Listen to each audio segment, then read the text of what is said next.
10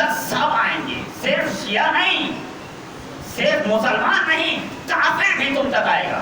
کیوں؟ حسین تمہیں پیاسا رہنا پڑے گا، کچھ لوگ پیاس کے بہانے آئیں گے، حسین تمہیں مظلوم رہنا پڑے گا، کچھ لوگ تمہاری مظلومیت کو دیکھ کر آئیں گے، حسین تمہارے گھر والوں کو اذیتیں برداشت کرنا ہوں گی، کچھ لوگ اس بہانے سے آئیں گے۔ اب وہ حدیث سنیے، آواز دی کہ اِنَّ لِقَتْلِ الْحُسَيْنِ حَرَارَةً فِي قُلُوبِ الْمُؤْمِنِينَ لَا تَبْرُدُ أَبَدًا۔ حسین ابن علی کے لیے مومنین کے دلوں میں ایک حرارت ہے جو کبھی ٹھنڈی نہیں ہو سکتی۔ یہ پیغمبر کی حدیث ہے، اور جب پیغمبر نے کہہ دیا تو آگ بجھانے والے پوری کوشش کر لیں مگر یہ آگ بجھنے والی نہیں ہے، کیونکہ پیغمبر کہہ کے جا چکے ہیں، پیغمبر کے بعد پتھر پر لکیر ہے۔ میں یہ مان سکتا ہوں کہ آج سورج نہیں نکلا، مگر یہ نہیں مان سکتا کہ انہوں نے کچھ کہا اور وہ پورا نہیں ہوا۔ اس طرح محمد والے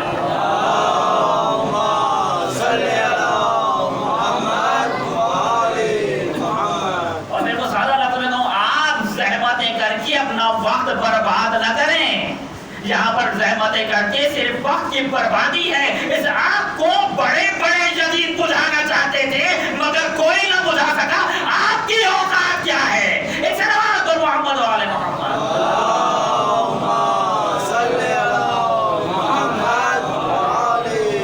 اب اس حدیث کے الفاظ کی طرح توجہ فرمائیں۔ اِنَّ لِقَتْلِ الْحُسَيْنِ حَرَارَةً فِي قُلُوبِ الْمُؤْمِنِينَ لَا تَبْرُدُ أَبَدًا۔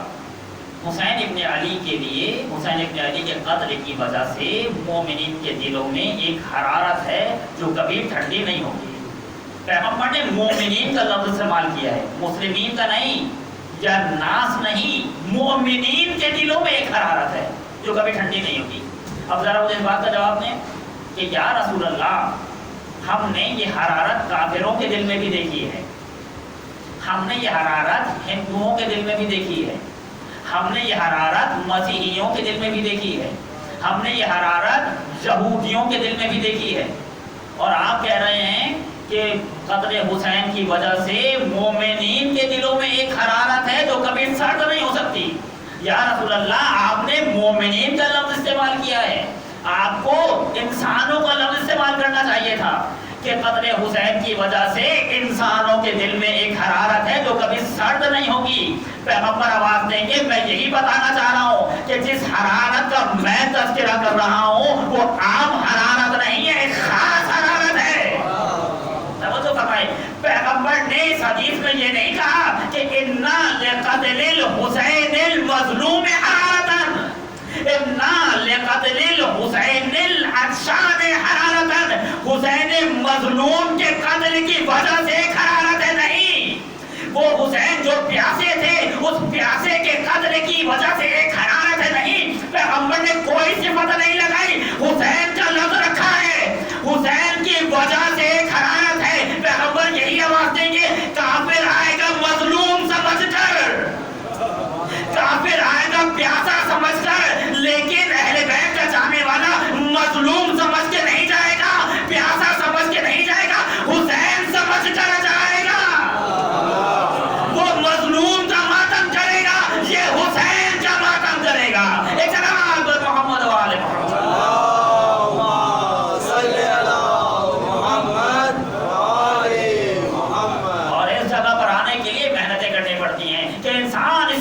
پر آ جائے کہ امام حسین علیہ السلام کو پہچان کر اب گریا کرے کہ اسے مارا گیا جو حسین تھا، کہ دنیا روتی ہے کہ جو مارا گیا وہ مظلوم تھا، جو مارا گیا وہ عطشان تھا، جو مارا گیا وہ پامال شدہ تھا، ہم روتے ہیں جسے قتل کیا ہے وہ حسین ابن علی تھا۔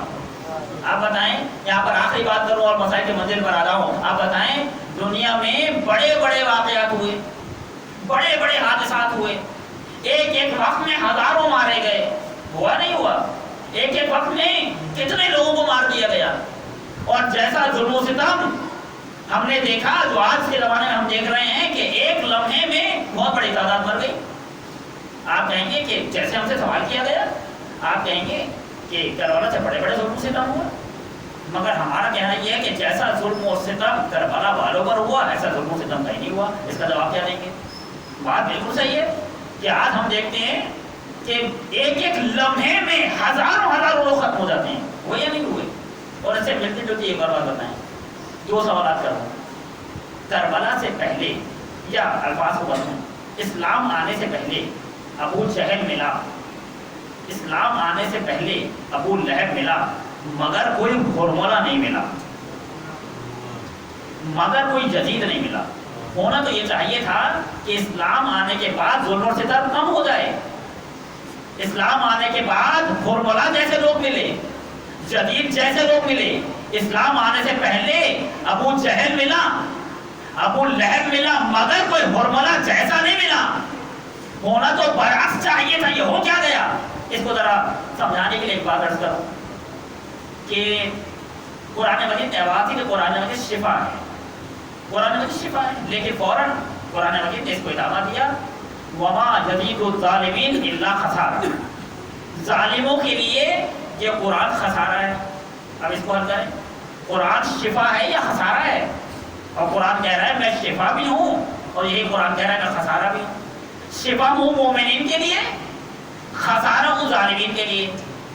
اب یہی بات یہاں پر ہے کہ اسلام آنے سے پہلے ابو جہل ملا مگر جدید نہیں ملا، اسلام آنے کے بعد تو یہ ظلم و ستم ختم ہو جانا چاہیے تھا، جدید بھی مل رہا ہے اور مولا بھی مل رہا ہے اور ساتھ بھی مل رہا ہے، شیبر بھی مل رہا ہے۔ یہ ہو کیا رہا ہے؟ ایک مثال سے بات واضح کروں، بارش ہوئی، جب بارش زرخیز زمین پر ہوئی تو کیا ہوا؟ ہریالی ہو گئی، لیکن جب یہی بارش کچرے پر برسی تو کیا ہوا؟ بدبو میں مزید اضافہ ہو گیا۔ بارش ایک تھی جو وہاں بھی برس رہی تھی، جو یہاں بھی برس رہی تھی، جہاں پر زرخیزی تھی وہاں پر ہریالی کا تھی، اور جہاں پر کچرا تھا وہاں پر مزید بدبو آ گئی۔ یہی کام قرآن مجید کر رہا تھا، جہاں پر دل زرخیز تھے وہاں پر سلمان بنے، اور جہاں پر صرف کچرا تھا وہاں ابو جہل سے شیبر بنے۔ دیکھا، یعنی وہ کام جو قرآن مجید کر رہا تھا کہ وہاں مومنین کے دلوں میں شفا دے رہا تھا، اور چونکہ کافروں کے یہاں زرخیزی نہیں تھی لہذا کہ ظلم و ستم میں مزید اضافہ ہو رہا تھا۔ یہی مسئلہ یہاں ہے۔ اب اس مسئلے کو حل کیجیے کہ بڑے بڑے ظلم و ستم ہوئے، لیکن جیسا ستم اور جیسا ظلم کربلا میں ہوا ایسا نہیں ہوا۔ اور اس کو جب ہم پر اعتراض کیا گیا تو اس کا کیا جواب ہونا چاہیے؟ اس کا جواب یہ ہے کہ ظلم اور ستم شخصیت کے مطابق ہوتا ہے۔ توجہ فرمائیے گا، ایک عام انسان کو اگر خدا نہ کرتا تماچا مارا جائے تو مجمع اکٹھا نہیں ہوگا، لیکن اگر اس ملک کے صدر کو تماچا مارا جائے تو مجمع نہیں پورا ملک اکٹھا ہو جائے گا۔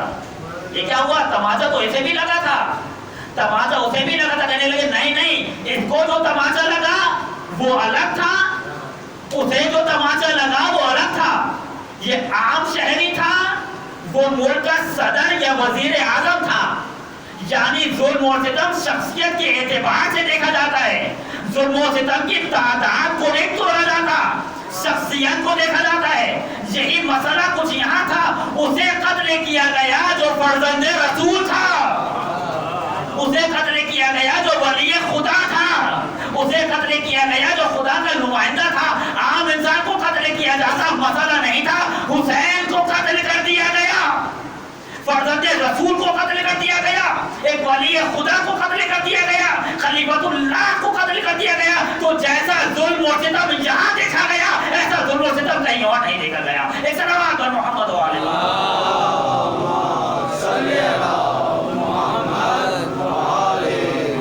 یہ حسین، اور یہی چیز حدیث میں بیان کی گئی کہ حسین حسین تھے۔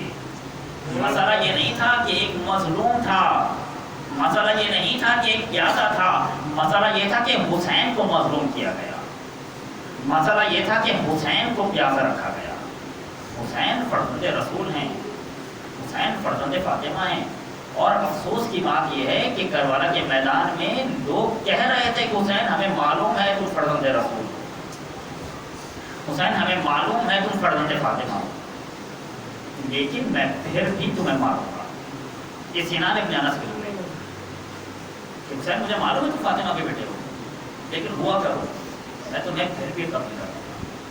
حسین مجھے معلوم ہے تم علی کے بیٹے ہو لیکن ہوا کرو میں پھر بھی تمہیں قتل کروں۔ اور انہوں نے حسین کو قتل کر دیا، لیکن اس کے بعد حسین ابن علی اپنا کام کرتے ہوئے چلے۔